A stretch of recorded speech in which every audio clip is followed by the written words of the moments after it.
আজকে আমরা কি দেখেছি, সত্য কথা বলার কারণে সারজিদের বিরুদ্ধে আবার নতুন ভাবে কেস হয়েছে, মামলা হয়েছে।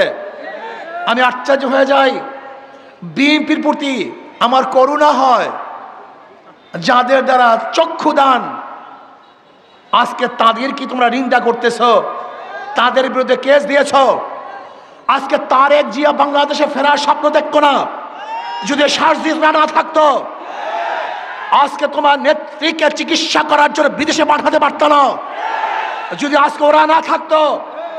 আজকে খোলা আকাশের নিচে মাঠের মধ্যে রাজনীতি করতে পারত না। ওরা জীবনের মায়া ত্যাগ না করে ওরা আন্দোলন না করত। কিন্তু আজকে যাদের মাধ্যমে নেত্রীকে চিকিৎসার জন্য ব্রিটিশে পাঠিয়েছ, তোমার নেতাকে বাংলাদেশে আনার ব্যবস্থা করতেছ, আজকে নির্বিঘ্নে রাজনীতি করার সুযোগ পেয়েছ। আজকে সত্য কথা বলার কারণে সেই সারজিদের বিরুদ্ধে কেস দিয়েছ। বাংলাদেশের মানুষ তোমাদের এই ঔদ্ধত্য কোনো অবস্থাতেই মেনে নেবে না, মানতে পারে না। আজকে সাদা পাথর লুটপাট হয়ে যাচ্ছে। আমি বক্তব্য দিয়েছিলাম পাথর কৌড়ি ছেড়ে দেওয়ার জন্য, আমাদের খনিজ পাথর উত্তোলন করার জন্য। আমি লুটপাট করার জন্য বক্তৃতা করি নাই।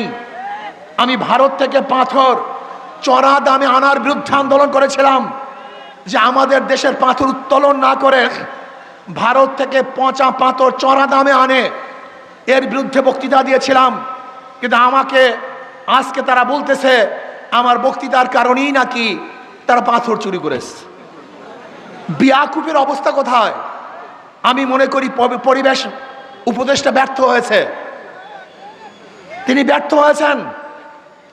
তিনি পাথর কৌড়িকে ছেড়ে না দিয়ে বরং লুট করার ব্যবস্থা করেছেন। লুট করার কারণে কি হয়েছে? বহিষ্কার করা হয়েছে। আপনাদের ধারণা কি এতগুলি পাথর কি একদিনই সরানো হয়েছে না দীর্ঘদিন পর্যন্ত সরানো হয়েছিল? এই মাসকে মাস যারা পাথর চুরি করছে বহিষ্কার করা হয় নাই। আমি আগেই বলছি, চাঁদা তুললে পুরস্কার, ধরা পড়লে বহিষ্কার, ভাইরা হলে গ্রেফতার। কথাটা বোঝাতে পারি নাই? চাঁদা তুললে পুরস্কার, ধরা পড়লে বহিষ্কার, আর ভাইরাল হলে গ্রেফতার। এতদিন চাঁদা তুলছে, বহিষ্কার করে নাই। এতদিন পাথর চুরি করছে, বহিষ্কার করে নাই। যখনই ধরা পড়ছে বহিষ্কার করছে। দেখছেন অবস্থাটা কি? কত সুন্দর ব্যবস্থা। ৫,০০০-এর উপরে বিএনপির কর্মীদেরকে বহিষ্কার করছে, কিন্তু চাঁদাবাজির কমতি তো আমরা দেখছি না। আপনারা কি দেখছেন নাকি ভাই? তার মানে এগুলো আইওয়াস, এগুলো বন্ধের কোনো সিস্টেম নেই। যদি চাঁদাবাজি বন্ধ হয়ে যায় তাহলে দলই তো বন্ধ হয়ে যাবে। তাদের রক্তই তো চাঁদাবাজি। জুলাই বিপ্লবের আন্দোলন শুধু একটা নির্বাচনের জন্য হয় নাই। জুলাই বিপ্লব কেন হয়েছিল? ওয়ালে ওয়ালে, খাম্বায় খাম্বায় মানুষ লিখে দিয়েছে। আমি সাংবাদিক বন্ধুদেরকে প্রশ্ন করতে চাই, আমাকে দেখান তো কোন ওয়ালে বা কোনো খাম্বার মধ্যে লেখা ছিল আমরা নির্বাচন চাই?